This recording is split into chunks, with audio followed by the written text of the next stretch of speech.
Miranda. Muito obrigado, presidente Mozarildo, senhoras e senhores senadores, complexo de comunicação do Senado, rádio, TV, agência Senado. Senhoras e senhores, criança maldita, o governo da presidente Dilma e o Partido dos Trabalhadores vão deixar para o Brasil e a nação. É impressionante como a falta de gestão, planejamento e marcos regulatórios claros tem feito um verdadeiro desarranjo no país, ao ponto de, até mesmo, a presidente reconhecer que não enfrenta um momento político fácil. De fato, o governo deve estar muito preocupado e não é para menos. O indicador do Banco Central mostra o Brasil em recessão técnica, ou seja, a economia do país encolheu durante 2 trimestres consecutivos e aponta para um crescimento neste ano em torno de 1,5%. Mais pífio ainda que em 2013. O governo Dilma vai deixar um péssimo legado, uma sucessão de pibinhos. Vão deixar uma herança, um país com uma economia em extremo declínio. Isto não pode ser creditado apenas à conjuntura internacional, como parece querer a presidente. Não, o quadro que se monta na economia do Brasil é resultante de um governo que interfere de forma equivocada no mercado, impõe a presença do Estado nos contratos firmados para a realização de obras de infraestrutura e é lento na tomada de decisões.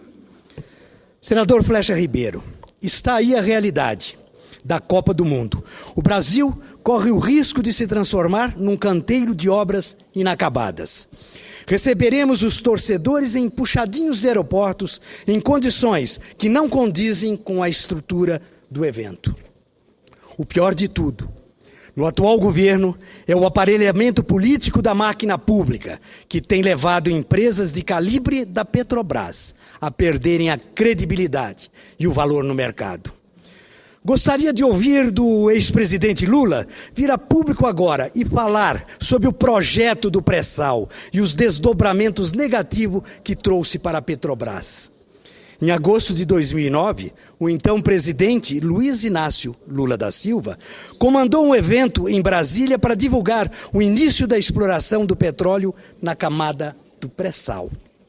Em um discurso fanista, preparado para levantar a candidatura de Dilma Rousseff à sua sucessão, Lula afirmou que a descoberta do óleo era como um novo descobrimento do Brasil. Já traria riqueza autossuficiência energética. Onde está tudo isso? O próprio Lula, ao final daquele discurso, assumiu a previsão pessimista. O pré-sal é dádiva de Deus, mas pode virar maldição. Ainda assim, conseguiu enganar o povo. Os números estão aí para todo mundo ver.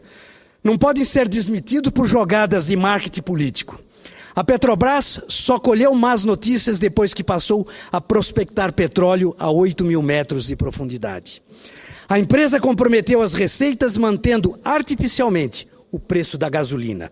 Vem atrasando pagamentos a fornecedores, acumulando em 7,3 bilhões de reais em dívidas fiscais e precisa gastar 16,5 bilhões de dólares por ano com importação de combustível.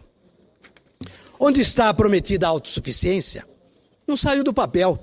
Só na negociação da refinaria de Pasadena, no Texas, a Petrobras amargou um prejuízo de mais de $1 bilhão. Vale, senhor presidente, recordar os detalhes da transação, sim. Em 2006, a Petrobras, então sob a gestão do grande José Sérgio Gabrielli, comprou por 360 milhões 50% de Pasadena. A planta havia sido adquirida um ano antes pela belga Astra Oil por 42,5 milhões de dólares, os 100%. Uma disputa entre as duas empresas em 2009 transformou o caro em absurdo. A Petrobras perdeu na justiça e foi obrigada a pagar 839 milhões de dólares à Astra. Quando a Petrobras percebeu que não havia o que fazer e o melhor era se livrar da refinaria, a única proposta de compra foi de 180 milhões de dólares. A Petrobras acabou ficando com o mico de Pasadena. O que levou a refinaria de Pasadena a ser comprada por um valor 17 vezes maior permanece um mistério. Mistério que talvez se desvende diante do novo escândalo de propina trazido a público por um ex-funcionário da empresa holandesa SBM Offshore.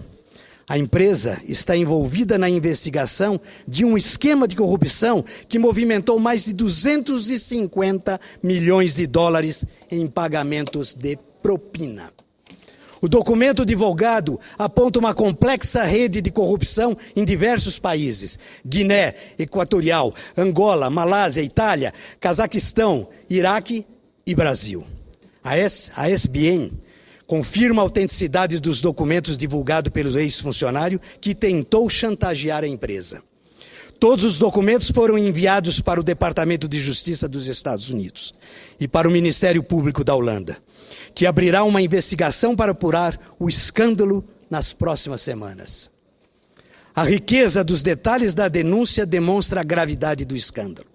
O esquema de corrupção no Brasil, de acordo com a investigação interna da própria SBM, era comandado pelo empresário Júlio Ferman, um dos mais influentes lobistas do setor e dono da empresa Fergon Oil Drive. O funcionamento envolveria a assinatura de contratos de consultoria com a SBM, que serviriam para repassar o dinheiro de propina para diretores da Petrobras. Essa consultoria previa o pagamento de comissão de 3% do valor do contrato celebrado entre a SBM e a Petrobras, 1% era destinado para a Ferman e 2% para diretores da petrolífera brasileira. Uma troca de e-mails entre 3 diretores da SBM, que faz parte da investigação, traz minutas confidenciais da Petrobras e faz referência a uma reunião com o engenheiro-chefe da empresa, José Antônio de Figueiredo, para tratar da renovação do aluguel de uma plataforma de petróleo sem ter que passar por licitação.